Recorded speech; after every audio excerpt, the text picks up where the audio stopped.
Whether you're 18, 80, or anything in between, if you have a good idea and make smart decisions, you can make millions, and you can do it fast. The proof is all around us in the young and the rich. Tonight, we'll show you what they're doing and doing fast to make those millions so you can do it too. Take Ryan Blair. He's founded 6 successful companies, and he's only 30 years old. He's going to show you how to stop overthinking and start making millions fast. And then there's Ivanka Trump. Don't make the mistake of seeing her as born into privilege. She's got the instinct for making money, and she's going to open your eyes to winning in business and making millions fast. Let the young and the rich teach you to make money fast. I'm Donnie Deutsch, and that's tonight's big idea. I couldn't shoot a jump shot, I couldn't sing, I couldn't act, I couldn't dance, so about the only way that I was going to become rich was if I started my own company. I'm Ryan Blair, and I'm a serial entrepreneur. I've started 6 multi-million-dollar companies by the time I was 30 years old. 24/7 Tech, multi-million-dollar business. Sky Pipeline, $25 million business. Visalis Sciences, $100 million company. I can't believe I am where I am. When I made my first million, I was in awe. It was like my entire life had changed forever. Where I'd come from, I had nothing to lose. So most entrepreneurs, they fail because they have something to lose. For me, there was no way I was heading back to where I came from. Life could only get better, and life could only get bigger. Well, life's been great for you, sir. Tonight, we're teaching people it doesn't always take 100 years to make the money. I mean, you at 19 had your first company, 6 companies, all multi-million-dollar companies by the time you're 30.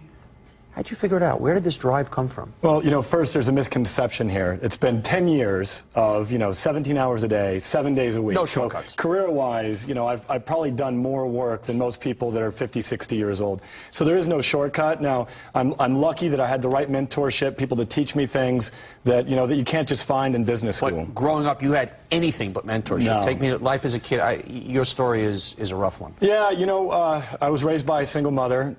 Tragedy struck my family when my father got addicted to drugs. He was a middle-class, successful person. So I started out with a decent lifestyle, and then we lost everything.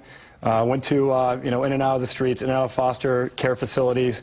My mother struggled on minimum wage to raise me. And so I kind of had a bone to pick with society. I was really angry with everything that had happened to me and my mom, to losing everything, homes being foreclosed on. I lost everything and then found myself in a position where I had nothing to lose. What does it feel like as a 9-year-old, 11-year-old kid? They're foreclosing your home. You see your mom working minimum wage. You're being put in for any particular moment you remember where you go, this is I am never going to feel this again. There's one. My mom and I had fled from my dad because he was in bad shape, and we were court ordered to flee. Otherwise, I'd be taken to foster care forever. And we moved all of our stuff into this new home, and I was so excited. It was a 1-bedroom home in a bad neighborhood, and we offloaded all of our goods, and then we went back for a second trip to get the rest of our stuff. And the people in the neighborhood saw us moving in, and they robbed us of everything. And when I walked into the home and saw that my prized possessions, everything that I had as a kid that I loved and adored, was taken from me, clothing, everything. I mean, I had nothing. And we called the police, and the police showed up, and they said, Ryan, you don't want to report this crime, because those people in the park will know you reported it, and they'll come back for vengeance. That was when I knew I was in a whole new world. How old were you at this point? I was about 13. I was about 13. When I saw the look on the police officer's face and he said, I really feel bad for this kid, that was when when I understood that it was different, that what I had was a lot worse than what a lot of other people had. And how about your dad on drugs? Any moment you remember where you see your dad just falling apart? Yeah, I remember a moment when he accused me of tapping the phones for the government. So he'd become paranoid schizophrenic because he had such an obsessive, situation with drugs that he accused me of tapping the phones, working with the government, and being some form of an agent or something like that. And that's when I knew I had to leave, I had to flee. So how does a kid who's 13, heading to foster homes, nothing a penny in the world, mom on minimum wage, how does a guy like that give us the secrets to, by 19 starting his own business, by 30 having 6 multi-million-dollar businesses? How the hell did you do it, man? For one, I had to grow up very fast, right? So at 13 years old, I kind of had to be an adult. I had to fend for myself, and I had to take care of me first. So I became, a person who took care of myself first and foremost from a survival standpoint. So I kind of built these instincts, not realizing it. They were very suitable to entrepreneurship because... Which ones? What are those? Well, really not being afraid, right? So in contrast to where I'd come from, where I was going was only going to get better. So I was never going to go back to the bad neighborhood. I was never going to go back to a 1-bedroom four-bedroom shack in the middle of a, gang-ridden territory. I'd never go back there. So starting a business was real easy. It was risky, though. I left a job, a career, where I was making close to $100,000 a year. I was 19 years old, and I said, I'm going to risk everything. How will you, take me to that math. Once again, you're a kid in the ghetto, you're a kid with nothing, you're foster homes. How do you make 100 grand a year at 19 years old? It's an interesting story. I was in youth camp, and I found, in preparation for coming on the show here, I found a letter that I wrote to my mom in camp saying, I'm going to do better, I'm going to get my life, I'm going to make you proud one day. And today, I started playing with computers, and I really think I want to do something in the industry or in the field of computers. It wasn't that quite articulate, but I have that letter, that moment. I didn't realize it at the time. I didn't even realize it. I was about 14 years old. I was in camp for over a month, and I remember I really was fascinated by computers. And at the time, if you recall, in the .com 1.0 era, anyone who had skills with regard to computers, there were talent that was a high in demand, and we were making absurd amounts of money. So I would get, I'd sign on to a company, get a $15,000 signing bonus, and 3 months later, I'd get a 30% raise and sign on to another. And what happened at 19? So at 19 years old, I got struck with the idea to be an entrepreneur. I was afraid, though. I'd had a lot of things going, right for me, making good income.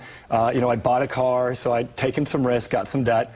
And I decided I wanted to be an entrepreneur, and I went to my mentor, my stepdad, and I said, I'm thinking about being an entrepreneur. And he said, do it. You have nothing to lose. So what? If you fail and if you lose everything, who cares? You're still going to be the same person. What people don't understand in our society is, even if you're down to the lowest financial lows, you're going to wake up alive the next day. You're not going to have everything, your life, your body, your health cannot be taken from you if you've taken, control and taken care of it. And once again, and your stepdad was right. So what? Yeah. But what? You lose. You still got, and then you put one foot in front of the other the next day. But now everybody else in the world lined up to tell me don't do it, right? Because everybody, the old they said, right? They said that entrepreneurship doesn't work, or they said the industry you're getting into is difficult. So don't listen to these people that are telling you advice unless they're qualified to give it. People who have done it, who have lived it, and then listen keenly. What's your formula? What's the Ryan formula for? You want the big bucks? Obviously, you're going to have to work your hard, kill yourself. But here are the speed tips. Self-assessment. So know where you're weak. Surround yourself with people that are going to strengthen your weaknesses. I mean, I've got the best staff in the world. So my companies are so successful is because of the management team that we've assembled and the been able to fill the gaps on so that I could really power on my strengths and work on my strengths. So surround yourself with the right people. And as an entrepreneur, now that we have some capital, I can afford to hire these great minds. Prior to that, what I did is I gave them equity in my businesses, and I got them to sit on my board. People like yourself, I'd ask, join me on my board, teach me how to become a successful entrepreneur, tell me what I need to know. Be a student every day. Ryan Blair, guy who's making it big and making it fast, and a hell of a dresser. Serial entrepreneur and founder of 6 companies by the time he's 30, each one making millions. More big ideas.